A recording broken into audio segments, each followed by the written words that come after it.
വിവിധ ആവശ്യങ്ങൾ ഉന്നയിച്ച് സെക്രട്ടേറിയറ്റിന് മുന്നിൽ ആശാ വർക്കർമാർ നടത്തുന്ന രാപ്പകൽ സമരം 8ാം ദിവസത്തിൽ. ആവശ്യങ്ങൾ അംഗീകരിക്കുന്നതുവരെ സമരം തുടരുമെന്നാണ് സമരസമിതിയുടെ നിലപാട്. അതിനിടെ വഴി തടസ്സപ്പെടുത്തിയെന്ന് കാട്ടി സമരസമിതി നേതാക്കൾക്കെതിരെ പോലീസ് കേസെടുത്തു. 16-ാം തീയതി സെക്രട്ടേറിയറ്റിന് മുന്നിൽ നടത്തിയ മാർച്ചിൽ വഴി തടഞ്ഞു എന്ന് കാണിച്ചാണ് പോലീസ് കേസെടുത്തിട്ടുള്ളത്. 48 മണിക്കൂറിനുള്ളിൽ ചോദ്യം ചെയ്യലിന് ഹാജരാകണമെന്നാവശ്യപ്പെട്ടുകൊണ്ട് സമരസമിതി നേതാവ് മിനി എസിന് കണ്ടോൺമെന്റ് പോലീസ് നോട്ടീസ് നൽകി. കേസിനെ കോടതിയിൽ നേരിടാനാണ് സമരസമിതിയുടെ തീരുമാനം. വളരെ സമാധാനപരമായ ഒരു സമരമാണ് രാപ്പകൽ സമരം.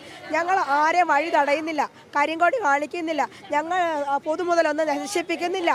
ഞങ്ങളുടേതായ സാധനങ്ങൾ കൊണ്ടുവന്ന് ഞങ്ങൾ നടുറോഡിൽ കഞ്ഞി വെച്ച് രാപ്പകൽ ഇവിടെ കിടന്നുറങ്ങുന്നു. സമരം 8ാം ദിനം പിന്നിടുമ്പോഴും പ്രശ്നത്തിന് പരിഹാരമായിട്ടില്ല.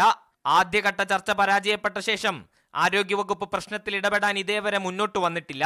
ഓണറേറിയമായി നൽകുന്നത് 13,000 രൂപയാണെന്നും ഇത് രാജ്യത്തെ ഏറ്റവും ഉയർന്ന നിരക്കാണെന്നുമുള്ള ആരോഗ്യവകുപ്പിന്റെ വാദം സമരക്കാർ തള്ളുകയാണ്.